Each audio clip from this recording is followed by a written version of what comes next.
Hey guys, welcome back to TNPC Academy. So இன்றைக்கான previous question பார்ப்போம். ரத்தம் உறைய வைக்கும் உயிர் சத்து எதுன்னு சொல்லி கேட்டிருக்காங்க. ஸோ இது பார்த்தீங்கன்னா டிஎன்யூஎஸ்ஏ பை எஸ்ஐ 2023 கேட்டுப்பட்ட கொஸ்டின்ஸ்.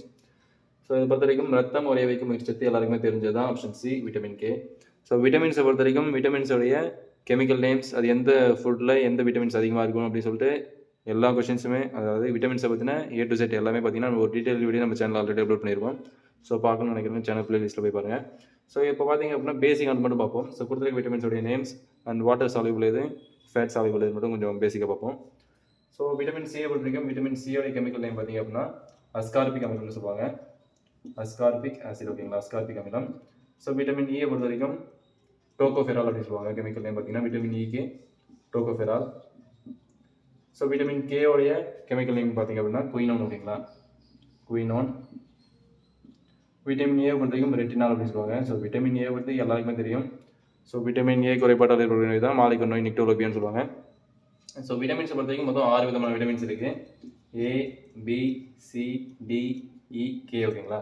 ஸோ இந்த விட்டமின்ஸ் வந்து ரெண்டாக பிரிப்பாங்க. ஒன்று பார்த்தீங்கன்னா வாட்டர் சால்யூபிள், இன்னொன்று பார்த்தீங்கன்னா ஃபேட் சால்யூபிள். அதாவது நீரில் கரையும் விட்டமின்கள், கொழுப்பில் கரையும் விட்டமின்கள் சொல்லுவாங்க. ஸோ இதுக்கு மட்டும் ஒரு ஷார்ட்கட் சொல்கிறேன். ஸோ நீரில் கரையும் வைட்டமின்களை பொறுத்த வரைக்கும் WBC நான் வச்சுக்கோங்க, இல்லைங்களா. ஸோ WBC அப்படின்னா நம்ம படிச்சிருப்போம், ஒயிட் பிளட் செல்ஸ். ஸோ அது ரத்த வெள்ளை அணுக்கள் தான் WBCன்னு சொல்லுவோம். ஸோ இதில் W அப்படின்னா வாட்டர், ஓகேங்களா, W அப்படின்னா வாட்டர். மீதி இருக்கக்கூடிய BC அப்படின்னா வாட்டர் சால்யூபிள் விட்டமின்ஸ், அதாவது வாட்டரில் கரையக்கூடிய விட்டமின்ஸான பியும் சியும், ஓகேங்களா. ஸோ WBC நான் வச்சுக்கிட்டீங்க அப்படின்னா W ஃபார் வாட்டர் நிற்கும்.